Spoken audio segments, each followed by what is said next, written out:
Taste the Daily.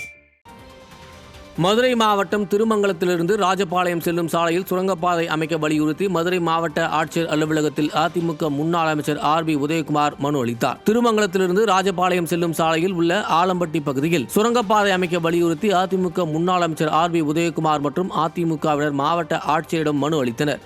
இதையடுத்து செய்தியாளர்களை சந்தித்த அதிமுக முன்னாள் அமைச்சர் ஆர்.பி. உதயகுமார், தமிழகத்தில் திறனற்ற திமுக ஆட்சியில் மக்களின் சுதந்திரம் பறிபோய் உள்ளது எனவும் மக்களுக்கு சுதந்திர போராட்டத்தை கழக பொதுச் செயலாளர் எடப்பாடி கே. பழனிசாமி செய்து வருகிறார் என தெரிவித்தார். இதில் கழக நிர்வாகிகள் பலர் உடனிருந்தனர். அப்படியானால் தமிழ்நாட்டிலே சுதந்திரம் பறிபோய் இருக்கிறது. அதுதான் இன்றைய நிலைமை. திமுக ஆட்சியிலே தமிழ்நாட்டிலே சுதந்திரம் பறிபோய் இருக்கிறது.